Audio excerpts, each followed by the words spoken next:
Here's something that might sting a little. She already decided how she felt about you before you opened your mouth, not in a cruel way, not even consciously, but in the 3 seconds it took you to walk toward her, sit down, or stand in line beside her. Something in her nervous system already made a call. And the frustrating part? Most guys never realize this is happening. They obsess over what to say, how to be funnier, what topics to bring up. Meanwhile, the verdict already landed based on how they moved, how they held themselves, how their body told a story their words hadn't started yet. What I'm about to walk you through are small physical shifts that register in her brain before language even enters the picture. These aren't things you say, they're things she sees. And once you understand what she's actually noticing and why it affects her the way it does, you'll realize attraction was never about your opening line. It was about the 20 seconds before it. 1. You walk like you're not in a hurry to get anywhere. Most guys don't realize their walk is a broadcast. Not just to women, to everyone in the room. And here's what that broadcast usually says. I'm nervous, I'm rushed, I don't feel like I belong here, I'm hoping no one notices me. Not because they're doing anything dramatic, just because they're moving too fast. The speed of your walk is one of the first things a woman registers, often before she's even aware she's looking at you. It's primal. In her nervous system, hurried movement signals anxiety, reactivity, low status. It signals someone who is being chased, not someone who is in control. And slow movement signals the opposite. It signals someone who owns the space they're in, someone who isn't rushing because nothing is threatening them, someone who moves through the world like it bends around them rather than the other way around. Think about the last time you saw a man walk into a room slowly, not performatively slow, just unhurried. There's something magnetic about it, even if you can't explain why. He might not be the tallest guy there, he might not be dressed the best, but something about the tempo of his movement creates a gravity. People look, women especially look, because that pacing tells a story. This person isn't anxious. This person isn't desperate. This person has somewhere to be, but they're not afraid of being late, because on some level, the room waits for them. Now contrast that with the guy who rushes in, weaving between people, checking his phone, already half distracted before he's arrived. He might be perfectly attractive, perfectly dressed, perfectly nice, but her nervous system has already placed him in a different category. He reads as reactive. He reads as someone the world is happening to, rather than someone shaping the world around him. Here's the shift. Next time you're walking into a space, any space, the coffee shop, the bar, the office, slow your pace by about 20%. Not dramatically, just enough that you feel the difference. Let your steps land. Don't rush to get to the counter. Don't speed up when someone's behind you. You'll feel uncomfortable at first because slowing down feels vulnerable. It feels like people might be watching. And here's the truth, they might be. But what they're seeing isn't weakness. What they're seeing is someone who doesn't need to rush. And that's one of the most attractive things a body can say. 2. Your hands stay visible and relaxed when you're standing still. There's something women notice almost immediately when a man is standing in a space, and most guys have no idea it's even being tracked. It's what he does with his hands when nothing is happening. And the reason it matters is because hands reveal anxiety faster than any other part of the body. When you're nervous, your hands don't know where to go. They stuff into pockets. They grip your phone. They cross over your chest. They clasp in front of your body like a shield. And every single one of these positions communicates something you probably don't want to communicate. I'm uncomfortable. I don't know what to do with myself. I'm protecting my center because something in this room feels threatening. Most men don't even realize they're doing it. They think they're just standing casually. But from across the room, a woman sees a guy folded into himself, hands hidden, torso closed, and her brain, without her even consciously processing it, places him in a category, uncertain, maybe even unsafe, because hidden hands are an ancient signal. Evolutionarily, we learned to pay attention to whether someone's hands were visible because hands are what hold weapons, hands are what reach, hands are what touch. When you hide them, something in her primitive brain registers the concealment, even if she'd never think to articulate it. Now flip the picture. Imagine a man standing in the same space, arms hanging loosely at his sides, hands visible, fingers relaxed, not stiff, not clenched, just hanging there like they belong. He's not doing anything dramatic. He's not posing, but something about that posture reads completely differently. He looks calm, grounded, open. He looks like someone who isn't bracing for impact. And here's what's subtle but powerful. Visible hands signal trust. They signal I'm not hiding anything. They signal I'm not ready to defend myself because I don't feel attacked. That kind of openness is rare. Most men are in some low-grade state of physical tension anytime they're in public. Shoulders crept up, arms crossed, fingers wrapped around something. And that tension is visible, even from a distance. The adjustment here is simple, but it takes conscious effort at first. When you're standing, at a party, in line, in a room where you're waiting, let your hands hang, not stiff at your sides like a soldier. Just relaxed, visible, easy. If you need to put one hand in a pocket, fine, but leave the other one out. Let your palms face forward slightly instead of turned inward against your thighs. This signals a nervous system at rest. And a nervous system at rest is one of the most attractive things a body can advertise. 3. You blink slower than everyone around you. This one sounds almost absurd when you first hear it. Blink rate? How could something that small possibly matter? But here's the thing. Women track blink rate without ever knowing they're doing it. It's one of the subtle cues the brain uses to assess stress levels in another person. And when your blink rate is fast, when you're fluttering through the world with rapid, nervous blinks, it tells her nervous system something very specific. This person is on edge. This person is overstimulated. This person doesn't feel safe. Rapid blinking is one of the clearest physical tells of anxiety. Watch anyone who's nervous in an interview, anyone giving a speech they're not prepared for, anyone in a conversation where they feel outmatched. Their blink rate accelerates.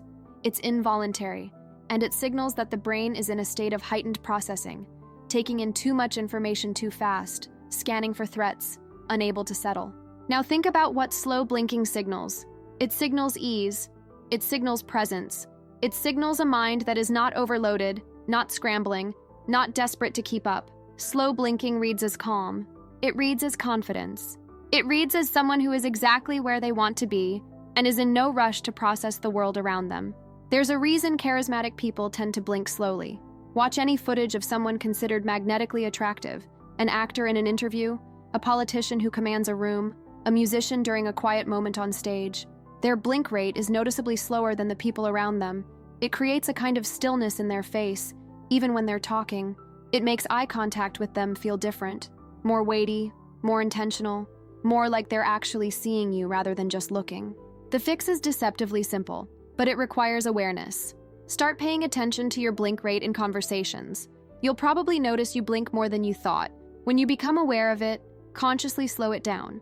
Not to the point of looking like you're in a trance, just a fraction slower. Let your eyelids close with more weight. Let them stay closed for a split second longer before opening again. This tiny shift changes the way your entire face reads. It makes you look more relaxed, more grounded, more like someone who has the luxury of taking their time. And that kind of presence is visible across a room. If you're listening with the intention to apply this the next time you're out, leave aware in the comments so I can see who's tuned in. 4. Your head turns before your body when something catches your attention. Most guys don't think about how they turn. Something catches their attention. A sound, a person, a movement, and their whole body swivels toward it instantly. Head, shoulders, torso, all at once. Reactive, fast, almost startled. And they don't realize that the speed and sequence of that turn tells a story about who they are. Here's what happens when you spin your whole body toward every new stimulus. You look reactive. You look like the world is controlling your attention, not the other way around. You look like you're on high alert, ready to respond to anything, uncertain about what might require your focus next. And women, usually without knowing why, register this as lower status. Because people who are secure in their environment don't startle. They don't whip around.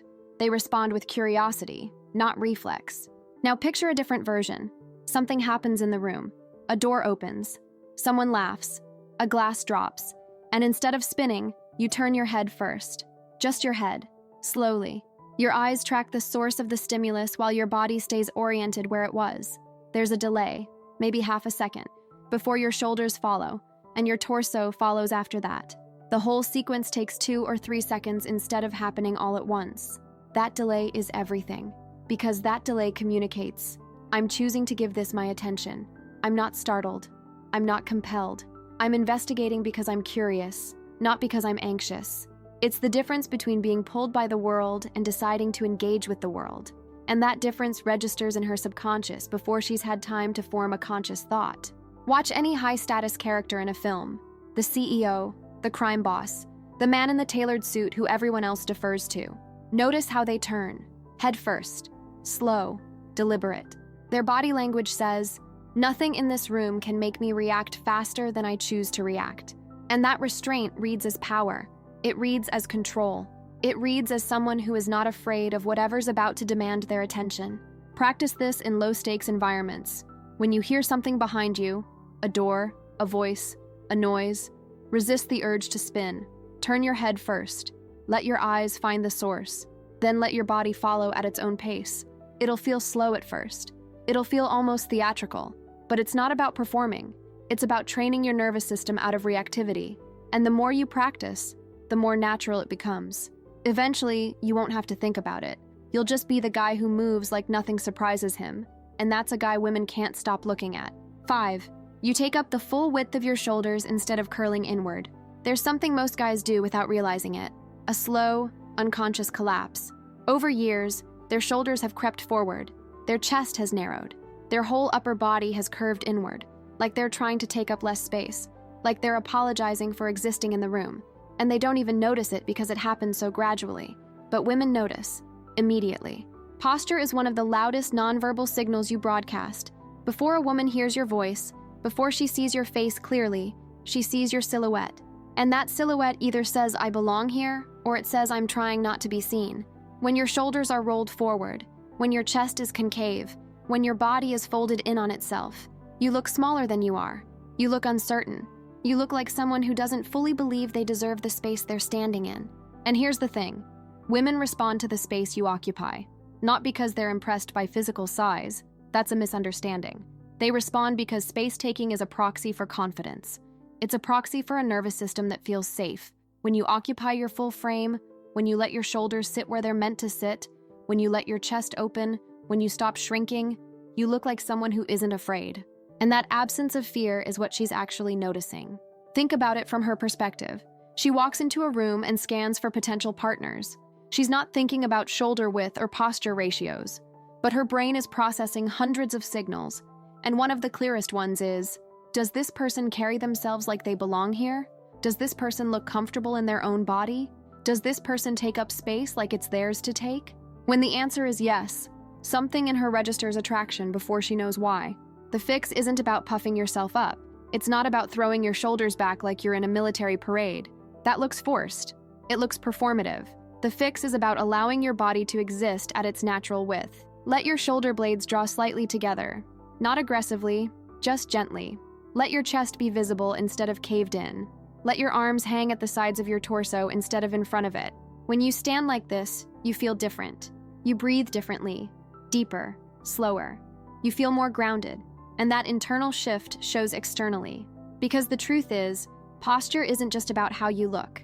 It's about how you feel. When you occupy your full frame, you feel more confident, and that confidence is what she sees, long before she's close enough to see your face. 6. Your jaw stays unclenched when you're listening. Here's something women notice that most men never think about.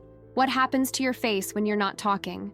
Most guys, when they're listening, when they're in conversation, when they're waiting, when they're just existing in a space, carry their tension in their jaw.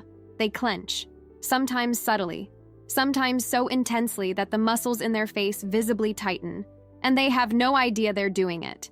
A clenched jaw reads as stress. It reads as suppressed aggression. It reads as someone who is holding something back, someone who is working hard to keep control, someone whose internal state is coiled rather than relaxed.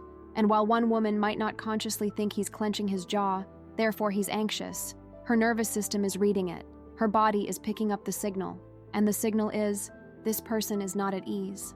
Now think about what a relaxed jaw communicates. When your jaw is loose, when there's space between your teeth even though your mouth is closed, when the muscles around your cheeks aren't tight, when your whole lower face looks soft, it signals calm, it signals presence, it signals a person who isn't bracing for conflict, who isn't swallowing words, who isn't storing tension in their bones. And that kind of relaxation in the face is rare. Most men walk around with their jaws quietly clenched all day. They don't even notice it until someone points it out. There's another layer to this. Jaw tension affects how you look when you're listening to someone. If your jaw is tight while she's talking, you look like you're enduring the conversation rather than enjoying it. You look like you're waiting for your turn to speak. You look distracted or stressed or closed off.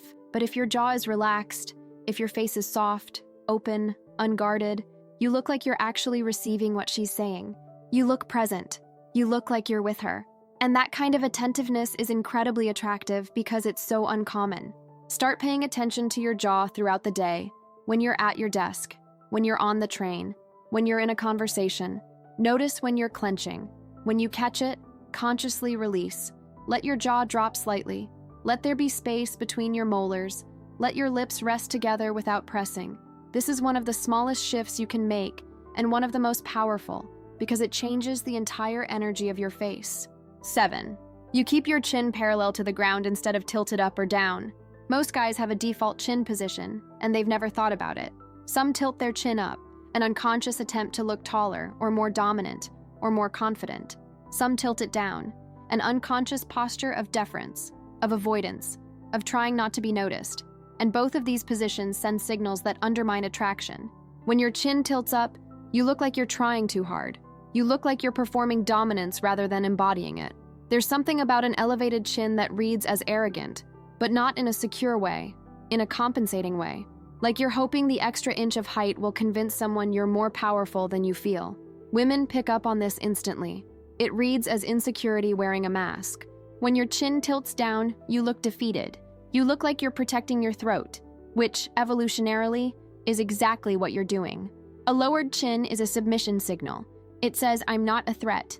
But in the context of attraction, it also says I'm not someone to be taken seriously. It makes you look smaller. It makes eye contact feel evasive rather than direct. It communicates that you're more comfortable looking at the floor than engaging with the room. The neutral position, chin parallel to the ground, neither elevated nor dropped, is the position of quiet confidence. It's the position of someone who doesn't need to perform dominance because they already feel it. It's the position that keeps your eyes level with the world instead of looking down on it or up at it. And that levelness is what creates the sensation of groundedness that women find so attractive. Here's how to find it. Stand in front of a mirror. Look at your reflection straight on. Adjust your chin until your gaze is completely horizontal, not angled up, not angled down. Notice how that feels. Notice how it changes the way your face looks. Then practice maintaining that position as you walk, as you sit, as you enter rooms. At first, it might feel like you're lowering your chin if you usually carry it high, or raising it if you usually let it drop. That's normal. The correct position often feels foreign at first because you've been defaulting to something else for years. Once you train this, you'll notice that your eye contact improves. You'll look more direct. You'll seem more engaged. And women will register you differently, not because your chin position is consciously attractive to them, but because the posture of someone who holds their head level reads as stability, as presence, as someone worth paying attention to. 8. Your breathing is visible in your stomach, not your chest. This is one of those signals that operates almost entirely below conscious awareness, hers and yours. Most men breathe in their chest, short, shallow breaths that lift the shoulders slightly and create subtle tension across the upper body. It's the breathing pattern of someone who is mildly stressed, mildly activated, mildly on guard. And over time, it becomes the default. You don't even notice you're doing it, but she notices, not consciously. She's not watching your breath pattern and evaluating it, but her nervous system is tracking it, because breath is one of the primary ways we assess whether another person is safe or unsafe, calm or anxious, grounded or reactive. When your breathing is shallow and high in the chest, her body picks up on the tension you're carrying. It creates a subtle dissonance, a sense that something isn't quite settled about you. Deep diaphragmatic breathing, the kind where your stomach expands rather than your chest lifting, signals a completely different state. It signals a nervous system at rest. It signals a parasympathetic dominance, which is the biological state of relaxation, of openness, of ease.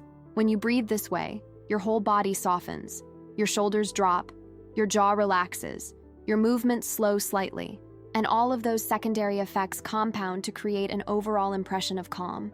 Here's what's remarkable. When you change your breathing, you change your presence. It's not just about the visual signal of your stomach rising and falling. It's that deep breathing actually shifts your internal state. Your heart rate slows, your stress hormones dip, your voice drops slightly and carries more resonance. You become, quite literally, calmer, and that calm is visible from across the room. Start with awareness. At random moments throughout your day, notice where your breath is. Is your chest rising? Are your shoulders moving? Or is your belly expanding? If you're chest breathing, consciously shift. Let the inhale push your stomach out. Let the exhale be slow and complete. Do this enough times and it becomes automatic. And once it becomes automatic, you carry a different energy into every room you walk into. The kind of energy that makes women feel something they can't quite name. The kind of energy that makes them want to stay close. 9. You sit back fully in chairs instead of perching on the edge. Watch how most men sit when they're in public, especially when they're talking to someone they're attracted to. They perch, they lean forward, they sit on the front edge of the chair with their weight tilted toward the other person. And while they might think this communicates interest, engagement, investment, attention, what it actually communicates is anxiety. Perching is what nervous people do. It's the posture of someone who's ready to jump up at any moment, someone who doesn't feel settled, someone who's working hard to maintain the interaction rather than simply enjoying it. And women, even if they don't consciously register why, feel this energy. It's too eager, too active, too much like being pursued by someone who's afraid they might lose the opportunity. Now imagine a different picture. You sit back fully in the chair. Your back rests against the backrest. Your weight is settled. You're not leaning in. You're letting the conversation come to you. There's a spaciousness in the posture. You're comfortable. You're not going anywhere. And you're not chasing the moment because you trust the moment to unfold. This kind of sitting signals self-assurance. It signals that you're not desperate for her attention because you're not dependent on this interaction going well. It signals that you have the internal stability to let things happen at whatever pace they happen. And that relaxed confidence is one of the most attractive things a woman can sense. The feeling that you're not trying too hard, that you're not over-invested, that you're simply present without being needy. There's also a practical element here. When you sit back, you breathe better. When you breathe better, you speak better. Your voice has more resonance because your chest isn't compressed. Your energy stabilizes because your nervous system isn't in that low-grade activation that comes with forward-leaning posture. Everything downstream improves when you give yourself permission to take up the space the chair provides. Next time you're in a conversation, at a cafe, at a dinner, on a date, notice if you're perching. If you are, consciously settle back. Let your spine touch the back of the chair. Let your weight drop into your hips. Let your legs relax instead of tensed and ready to spring. And notice how the whole interaction shifts. You'll feel calmer. You'll sound calmer. And she'll sense the difference, even if she couldn't possibly explain why. 10. Your eyes settle on things instead of darting between them.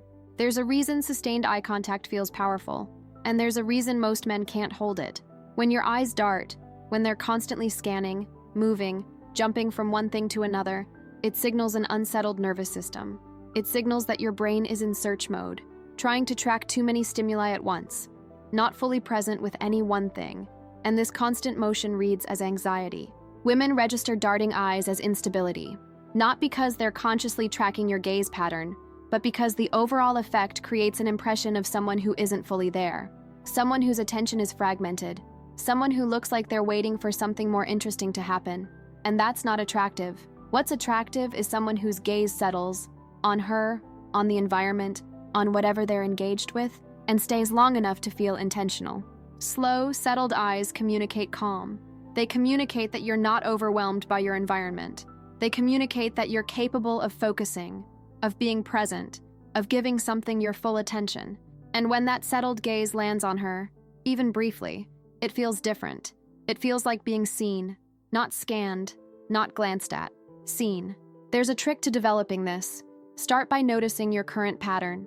When you're in a public space, how often does your gaze move? How long does it rest on any one thing before jumping to the next? For most people, the answer is constantly moving and rarely settling for more than a second or two. This is normal. It's also a habit that can be retrained. Practice settling your gaze.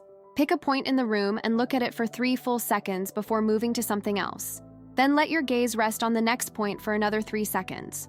It will feel slow. It will feel almost uncomfortably deliberate at first. But over time, this slower pattern becomes natural. And once it does, you'll notice that people respond to you differently. They'll feel more attended to when you're looking at them. They'll sense that your attention isn't cheap, that when your eyes land on them, it means something.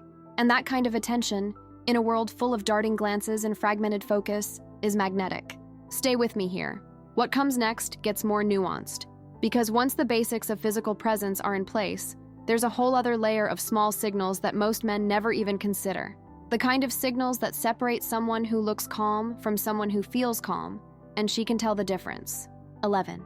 You leave pauses between movements instead of rushing through them. There's a rhythm to how most men move, and it's almost always too fast. Not just walking, everything. The way they reach for a glass, the way they pull out their phone, the way they shift their weight from one foot to the other. Each movement bleeds into the next without any space between them, creating an overall impression of restlessness, of someone who can't quite settle, of someone whose body is always slightly ahead of their mind. Women pick up on this rhythm instantly, even if they couldn't articulate what they're noticing. What they sense is agitation, impatience, a nervous system that's running a little too hot. And that energy, that constant hum of motion without pause, creates a subtle discomfort. It's hard to relax around someone whose body never stops moving. It's hard to feel safe with someone who seems perpetually on edge. Now imagine a different rhythm. You reach for your drink, your hand wraps around the glass, and then, nothing. A beat of stillness before you lift it. You take a sip, you set it down, and again, a pause before your hand moves to the next thing. Each movement is complete in itself. There's space between actions. There's a sense that you're not rushing through life but moving through it deliberately, one moment at a time. This is what stillness between movements looks like, and it's remarkably rare. Most men are in constant low-grade motion, adjusting, fidgeting, shifting, reaching. They don't even notice it because it's been their default for years. But when someone moves with pauses, with deliberation, with that sense of unhurried completeness, it's immediately visible. It reads as self-possession.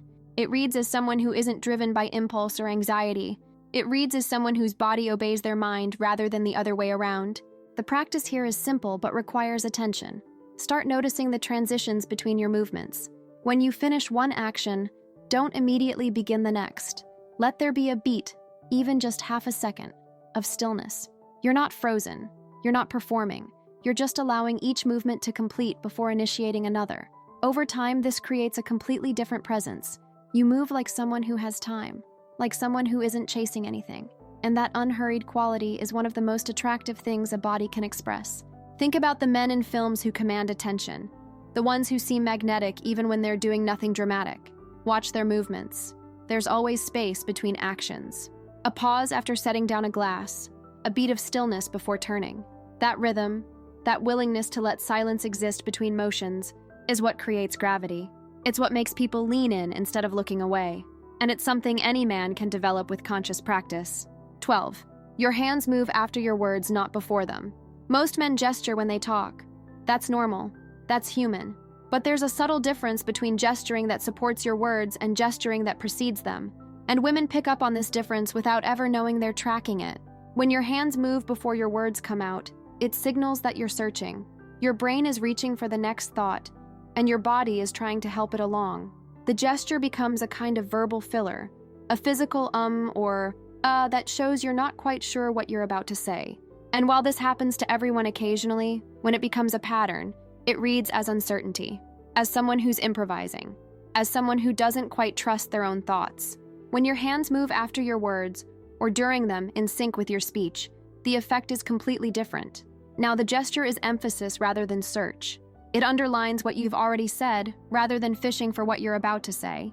It looks confident. It looks deliberate. It looks like someone who knows what they think and is simply adding physical punctuation to make it land. The difference is subtle in any single instance, but over the course of a conversation, it accumulates. A man whose gestures lead his speech looks like he's struggling to keep up with himself. A man whose gestures follow his speech looks like he's in command of his own expression. And that command, that sense that your body serves your words rather than chasing them, registers as composure. Here's how to shift this. In your next conversation, pay attention to your hands. Not to suppress them. Gesturing is natural and you shouldn't try to eliminate it. But notice when they move relative to your words. Are they jumping ahead, reaching into the air before you've formed your sentence? Or are they punctuating, adding emphasis after the thought has landed? If you find yourself gesturing first and speaking second, consciously slow down. Let the words come, then let the hands follow. This is one of those micro adjustments that seems too small to matter, but it changes the way people experience you in conversation. You seem more certain, more grounded, more like someone who knows what they think rather than someone figuring it out in real time. And that certainty, visible in something as subtle as the timing of a hand gesture, is exactly the kind of signal women notice without knowing they're noticing. 13. You hold objects loosely, like you're not afraid of dropping them. Watch how a nervous person holds things. Their grip is tight. Their fingers are tense. Whether it's a glass, a phone, a steering wheel, or a pen, they clutch it like they're afraid it might escape. And while they're not conscious of this tension, everyone around them can see it. It radiates from their hands into their posture, their face, their whole energy. Now watch how a relaxed person holds things. Their grip is easy, their fingers are soft, the object rests in their hand rather than being imprisoned by it. There's a looseness that says, I'm not worried about this. I'm not bracing for anything. I'm comfortable enough in this moment to let my hands relax. This might seem trivial, but it's one of the most visible indicators of internal state. Hands reveal tension before anything else does. You can control your face. You can control your voice. But your hands often betray what's really happening beneath the surface. When you grip tightly, you advertise anxiety. When you hold loosely, you advertise ease. Women notice this. Not consciously, she's not evaluating your grip strength on your coffee cup, but her nervous system is tracking the overall picture of your body, and tight hands contribute to an impression of someone who's wound up, on edge, not quite settled. Loose hands contribute to the opposite impression, someone who's comfortable in their skin, someone whose default state is relaxed rather than tense. The shift is straightforward but takes awareness. Next time you're holding something, anything, notice your grip. Are your fingers wrapped tightly? Is there tension in your palm? If so, consciously soften. Let the object rest in your hand rather than being squeezed by it. You don't need to make a show of it. Just ease up. Let the muscles in your hand relax. Feel the difference in your forearm, your shoulder, your whole arm. When you do this consistently, you start to carry a different kind of presence. Your whole body relaxes incrementally when your hands relax. And that relaxation is visible. It changes how you look when you're standing with a drink in your hand. It changes how you look when you're driving. It changes how you look in every context where objects are part of the scene. You look like someone who isn't gripping life too tightly. And that ease is magnetic. 14. Your weight shifts slowly when you change position. There's a pattern in how anxious people move. They shift their weight quickly. One moment they're standing on their left foot. The next moment they've snapped to their right. They adjust their stance in rapid, jerky movements. They reposition constantly, never quite settling, their body betraying a restlessness their words might be trying to hide.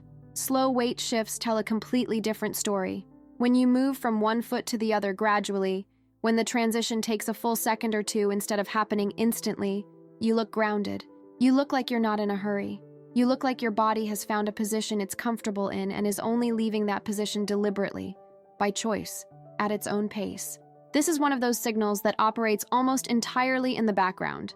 No woman is consciously watching your feet to see how fast your weight shifts. But the overall impression of your body, whether you seem settled or restless, grounded or jittery, is shaped by dozens of these micro-movements. And weight shifting is one of the primary contributors. Think about what rapid weight shifting actually signals. It signals discomfort. It signals that you can't find a position that feels right. It signals that your body is trying to dispel nervous energy by constantly moving. None of this is attractive. All of it reads as anxiety, even if you're smiling and saying all the right things. Now think about slow weight shifting. It signals that you're comfortable where you are. It signals that you're not trying to escape the moment or burn off nervous energy. It signals patience, a willingness to let things unfold at their own pace without needing to fidget through the process. The practice is simple. Slow down your transitions. When you feel the urge to shift your weight, don't suppress it, but don't rush it either. Let the movement take twice as long as it naturally would. Feel your weight transfer gradually from one foot to the other. Notice the intermediate positions. Let the shift be a process rather than a snap. At first, this will feel deliberately slow. It might feel like you're moving in slow motion compared to your usual rhythm. That's fine. That's the point. Because when you train yourself to shift weight slowly, you're training your nervous system toward calm. And that calm becomes visible in every public moment. Standing at a bar, waiting in line, talking to someone you're interested in. You look like someone who doesn't need to be anywhere else. And that groundedness is exactly what attracts attention. 15. You let your arms hang naturally instead of crossing or gripping them. Arms are one of the loudest signals in body language, and most men have no idea what theirs are saying. Crossed arms are obvious. Everyone knows that reads as defensive or closed off. But there are subtler arm positions that communicate almost as much tension without being quite so blatant. Gripping your own forearms, clasping your hands in front of your body, holding one arm with the other, stuffing both hands in your pocket so your arms are pinned to your sides. Each of these positions says something similar. I'm protecting myself. I'm not fully open. I'm holding something back. The natural arm position, the one that signals ease and openness, is also the one that feels most vulnerable for men who aren't used to it. Arms hanging loosely at the sides, nothing gripped, nothing crossed, nothing hidden, just arms, doing nothing, hanging there like they belong. This vulnerability is exactly why it's so attractive. When you let your arms hang naturally, you're advertising that you don't feel threatened. You're not protecting your center. You're not bracing for impact. You're standing in a room with your body fully exposed to the environment, and you're comfortable doing it. That comfort, that willingness to be open when you could easily be closed, reads as confidence. Women notice arm positioning constantly, even if they'd never think to describe what they're tracking. A man with his arms crossed looks guarded. A man with his arms pinned to his sides looks stiff. A man with his arms relaxed and open looks like someone who feels safe in his own skin. And feeling safe in your own skin is one of the most attractive qualities a man can embody. The challenge is that natural arm hanging feels strange if you've spent years defaulting to other positions. Your arms might feel like they're just dangling there uselessly. You might feel exposed, like you should be doing something with them. This discomfort is normal. Push through it, because on the other side of that discomfort is a completely different physical presence. Start practicing in low-stakes environments. Standing in your kitchen, waiting for the elevator, walking through a parking lot. Let your arms hang. Let your shoulders relax so your arms can swing slightly when you walk. Let your hands rest at your sides without gripping anything. Notice the urge to cross, to grip, to hide, and resist it. Over time, this becomes your new default. And when it does, you carry yourself differently in every room you enter. If you haven't clicked away yet, you're clearly getting value. Lock that in with a quick like. And if you want this kind of breakdown on a regular basis, subscribe and switch the bell on so you're always in the loop. 16. Your smile starts in your eyes a half second before your mouth. Everyone knows that smiles are attractive, but not everyone knows that there are different kinds of smiles, and women can tell them apart instantly. The difference isn't about how wide you smile or how white your teeth are. The difference is about timing, specifically the timing between your eyes and your mouth. A genuine smile, what researchers call a Duchenne smile, starts in the eyes. The muscles around the eyes engage first, creating slight crinkling at the corners. Then, a fraction of a second later, the mouth follows. The lips part, the teeth show.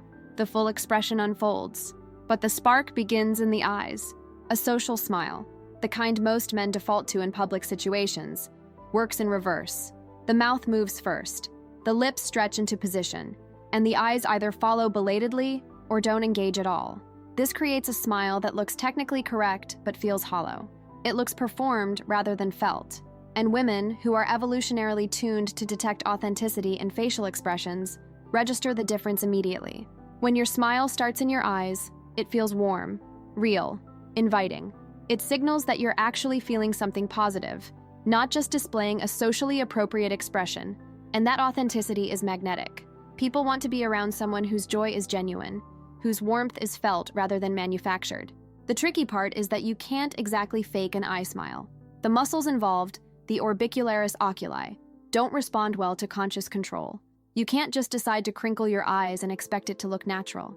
What you can do is focus on feeling the emotion before displaying it. When you're about to smile at someone, take a split second to actually appreciate something about them or the moment. Let the warmth register internally before you let it show externally. The eyes will follow the emotion, and the mouth will follow the eyes. This sounds abstract, but it works. Next time you greet someone, don't immediately flash a smile. Instead, let yourself actually see them for a moment. Let something about the interaction register as positive. Then let that positivity reach your face. The timing will shift naturally. Your eyes will engage first, and the smile that follows will be one that people actually feel, not just see. 17. You turn your whole body towards someone instead of just your face. There's a common pattern in how men interact with women they're attracted to. They turn their face toward her, making eye contact, nodding, responding, but their body stays oriented somewhere else. Their torso points toward the bar. Their feet point toward the exit. Their shoulders angle toward the group they came with. Only their head turns to engage. This partial orientation sends a message that most men don't intend. You're not fully committed to this interaction. Your body is hedging its bets. You're keeping your options open, ready to pivot away at any moment. And while you might think you're being subtle, She reads this orientation instantly. It tells her that she doesn't have your full attention, that you're interested maybe, but not invested. Full body orientation is the opposite signal. When you turn your whole body towards someone, when your torso faces them, when your shoulders square to them, when your feet point in their direction, you're saying something powerful without words. You're saying, I'm here. This conversation has my complete attention. I'm not looking for something better to come along because right now, this is where I want to be. This kind of orientation is rare. Most men hedge constantly, keeping their bodies partially turned away even while their faces engage. It's a protection mechanism. If you don't fully commit, you can't fully be rejected. But women feel the difference between partial attention and full attention. And full attention, when delivered through body orientation, is incredibly attractive. The practice is simple. Notice where your body points. When you're in conversation with someone, check your feet, check your shoulders. Are they turned toward the person you're talking to, or are they angled elsewhere? If they're angled elsewhere, rotate. Square up. Let your whole body say, I'm present. This feels vulnerable. That's the point. When you fully orient toward someone, you're making your interest clear. You're not hiding behind partial engagement. And that willingness to be unambiguous, to put your attention fully on someone without hedging, is what makes the interaction feel different for her. She feels prioritized, chosen, seen, all because you turned your shoulders to match where your eyes were already looking. 18. You enter rooms without scanning for who's watching. Most men, when they walk into a room, immediately scan. Their eyes sweep the space, looking for familiar faces, checking to see who noticed them arrive, assessing where the attractive people are standing. It happens fast, sometimes just a second or two, but it's visible, and it tells everyone watching something very specific. This person is oriented around external validation. When you scan a room on entry, you're advertising that you care about being perceived. You want to know who saw you. You want to locate the people who matter. Your attention is already fragmented, spread across multiple targets, before you've even settled into the space. And this fragmentation reads as insecurity, as someone whose sense of self depends on how they're received by others. Entering a room without scanning looks completely different. You walk in with your gaze forward, not fixed on any one thing, just relaxed and untroubled. You don't sweep the room for information. You don't check to see who's looking. You simply arrive, find your natural position, and let the environment come to you. Your attention is internal rather than external. You're not seeking anything. This signals self-possession. It signals that you're not dependent on the room's approval for your sense of worth. It signals that you came here for your own reasons, and you'll engage with people when and if you choose to. Not because you're desperate to find someone who noticed you walk in. Women register this difference immediately. A man who scans looks hungry. A man who doesn't scan looks secure. And security, the sense that someone is comfortable in themselves regardless of external validation, is one of the most attractive qualities a person can embody. Here's the practice. Next time you enter a room, keep your gaze soft and forward. Don't let your eyes dart around collecting information. Don't look for familiar faces or attractive strangers. Just walk in, find a spot, settle. Let the room exist around you without needing to catalog it. If you want to engage with people, do it later, after you've arrived. But in that first moment of entry, resist the urge to scan. Let yourself be a person who doesn't need to know who's watching, because it doesn't change how you feel about yourself either way. 19. Your feet point where your attention actually is. This is one of the most honest signals in body language. You can control your face, you can control your words, you can even control your posture, your hands, your breathing. But your feet often reveal what your conscious mind is trying to hide. They point toward what you actually want, not what you're pretending to want. When you're in conversation with someone but your feet point toward the door, your body is saying something your mouth isn't. It's saying you want to leave. When you're talking to one person but your feet are angled toward another person across the room, your body is revealing where your attention really is. Feet are the most honest part of the body because they're the part we think about least. Women pick up on foot direction constantly, even if they couldn't tell you they're doing it. When a man's feet point toward her, squared up, oriented in her direction, she senses that his attention is real. He's not hedging. He's not looking for escape. He's present with her. But when his feet point elsewhere, something feels off, even if she can't articulate why. The conversation feels incomplete. His attention feels divided. This signal is easy to correct but requires awareness. Start noticing where your feet point throughout the day, in conversations, in meetings, in social situations. Are they oriented toward the person you're engaging with, Or are they angled towards something else? The exit? Another person? The next thing you're planning to do? When you consciously point your feet toward the person you're talking to, you're aligning your body with your attention. You're eliminating the dissonance between what your words say and what your body says. And that alignment registers as authenticity, as presence, as someone whose outside matches their inside. There's a deeper layer here too. When you practice pointing your feet where your attention is, you start to notice when they don't match. You start to catch yourself with feet oriented toward the door in a conversation you thought you wanted to be in. And that becomes information about what you actually want, about where your attention really is. The feet don't just signal to others, they signal to yourself if you're willing to pay attention. 20. You react to surprises with stillness before movement. Here's something most men don't realize about themselves. They startle easily. Something unexpected happens, a loud noise, a sudden appearance, an unexpected question, and their body jumps. They flinch, recoil, jerk toward the stimulus. The reaction is fast, involuntary, and visible to everyone watching. And while it's completely normal, startling is a basic mammalian reflex. It undermines attraction in ways most men never consider. When you startle visibly, you look reactive. You look like the world is happening to you faster than you can handle. You look like your nervous system is on high alert, ready to fire at any provocation. And while none of this is conscious, you didn't choose to flinch. It creates an impression of someone who isn't quite settled, someone who's slightly on edge, someone whose body is poised for threat even when no threat exists. Stillness before movement is the opposite signal. When something unexpected happens and your first response is stillness, a beat of calm before any reaction, you look composed. You look like you're assessing rather than reacting. You look like nothing that happens is bigger than your capacity to handle it. Watch high-status characters in films. When something unexpected happens, they don't flinch. Their body stays quiet for a beat while they take in the information. Then, if action is required, they act, but from a place of choice rather than reflex. That moment of stillness, however brief, is what communicates control. It's what separates someone who masters their environment from someone who's mastered by it. This is trainable. When something unexpected happens in your daily life, a door slams, someone calls your name suddenly, your phone buzzes aggressively, catch the urge to jolt and instead, let stillness be your first response. Don't suppress the reaction so hard that you look frozen. Just slow it down.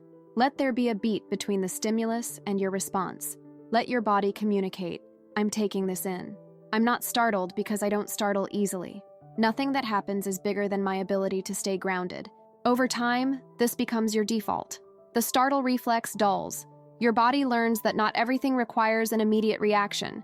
And this calm, this willingness to let the moment exist before responding, becomes visible in everything you do. In conversations, in social situations, in every moment where something unexpected arises and everyone else flinches while you remain still. That stillness is magnetic. It signals a nervous system that's regulated, a mind that's stable, a presence that's unshakable. And women, who are constantly assessing safety and stability in potential partners, notice this signal instantly, because a man who doesn't startle is a man who can handle whatever comes. These shifts don't require anyone else to validate them. They work whether or not you're actively pursuing attraction. But once you start carrying yourself this way, once these signals become your default, something else tends to happen. Women start responding. Not always, obviously. Not always in ways you'd expect, but in small shifts that most men miss entirely because they don't know what to look for. The next video breaks down exactly what those responses look like. The subtle signs women give when they find you attractive, often before they've even decided to act on it. Because attraction doesn't announce itself. It leaks out in glances, in proximity, in the things she does when she thinks you're not paying attention. And once you know what to look for, you'll realize it's been happening more than you thought.